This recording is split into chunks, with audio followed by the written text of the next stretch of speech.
we also need to look at what we call the angle of friction. So now we are going to consider a body of weight W resting on an inclined plane as shown in the figure below. Okay. We know that the body is in equilibrium under the action of the following forces. One, we have weight of this body which is acting vertically downwards. We have friction of the force acting upwards. Okay.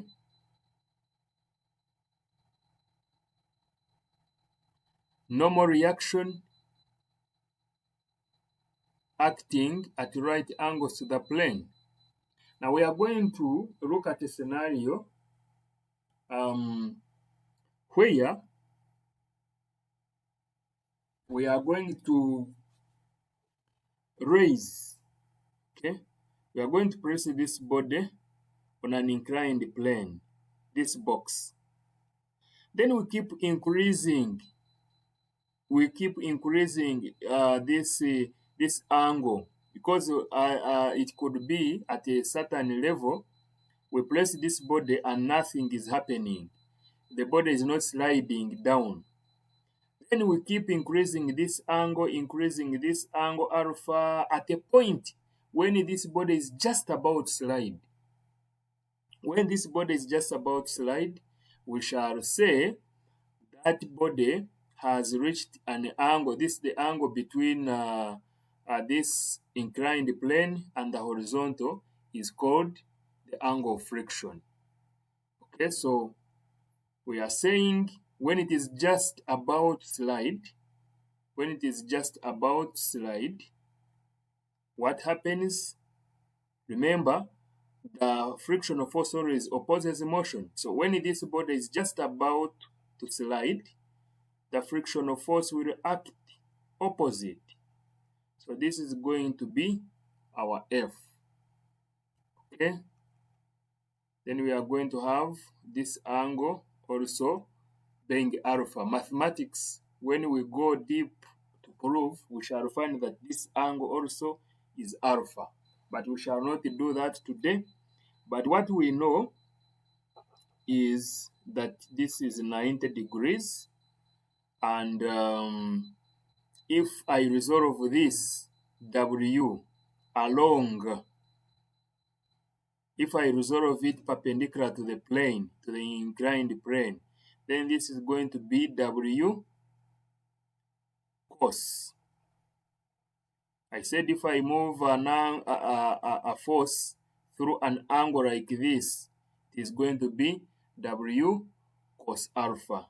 If I resolve it along the plane, this is going to be W sine alpha. That's what we have to understand. And then we already said R is the normal reaction, F is a frictional force that is going to act upwards along the plane. We have already said that it acts along the plane, upwards along the plane, because this angle alpha has been increased in such a way that a point comes when the body is about to just slide downwards. So if it is just about to slide downwards, frictional force will act upwards. Okay? So let the angle of inclination be increased gradually till the body just starts sliding down the plane. This angle of inclined plane at which a body just begins to slide down the plane is called the angle of friction. This is also equal to the angle which the normal reaction makes with the vertical. So we are going to, for example, to get that angle of friction, we are going to resolve forces along the plane or parallel to the plane.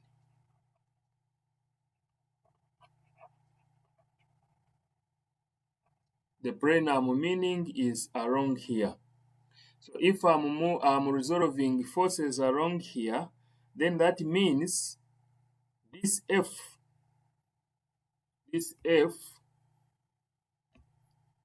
remember, if this is a W sine alpha, then it is going to be facing this side, okay? And then it is also going to be facing that side. The component perpendicular to the plane will be W cos alpha, and the component of this force will be W sine alpha, and which is going to be parallel to the plane. So therefore, if I resolve forces along and parallel to the plane, that means F should equal to W sine alpha, and that is 1. Then the other one, we shall also going to resolve forces perpendicular to the plane. So if we resolve forces perpendicular to the plane, what does that mean? It means R will be W cos alpha, and that is 2. So I'm going to divide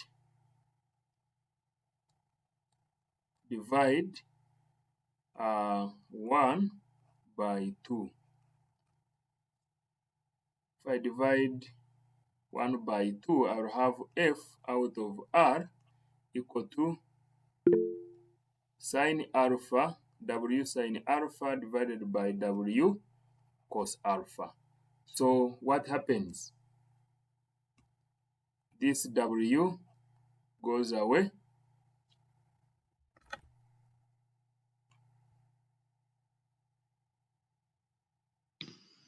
Excuse me, sir.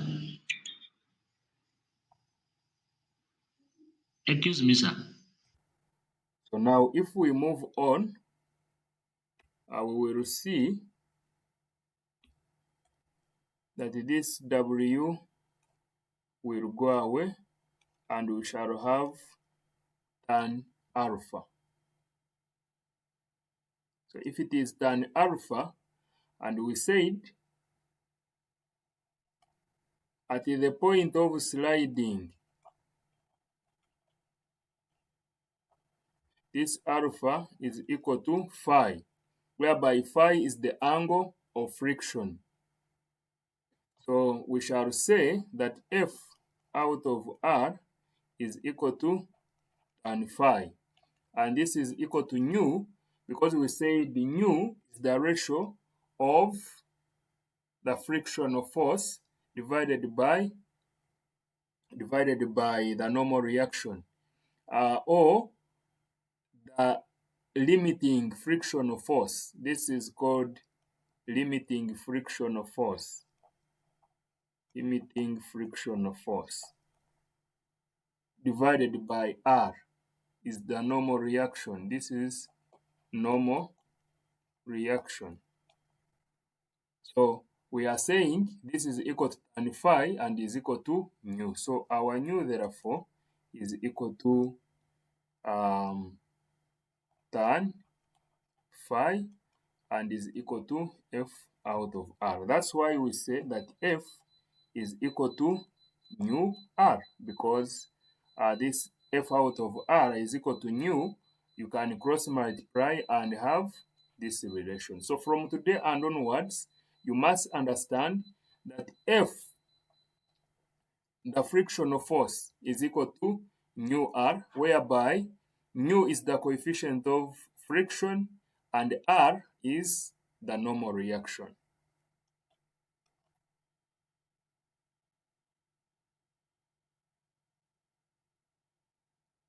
So to make a recap, we have just talked about the angle of friction, and to get the angle of friction, we have assumed the body that is placed on an inclined plane at an angle alpha.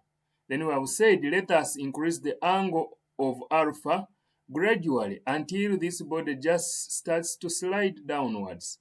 And we said when it just starts to slide downwards, F acts upwards along the plane. and resolving the forces that are acting on the plane, we find that F is going to equal to W sine alpha, and R, when we resolve perpendicular to the plane, R is equal to W cos alpha. Dividing F by R, or equation 1 by equation 2, we have F out of R equal to W sine alpha divided by cos alpha.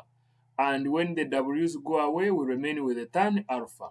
But we say that the point of sliding, alpha is equal to phi. And if we substitute it in above, we shall find that F out of R is equal to tan phi. And then we also remember the definition of the coefficient of friction, which is the ratio of the limiting static friction divided by the normal reaction. And when we get that ratio F out of R equal to tan phi is equal to nu, then you can also find the expression for getting F. And F is equal to nu R. And we have said from today and onwards that friction is always going to be the coefficient of static friction times the normal reaction.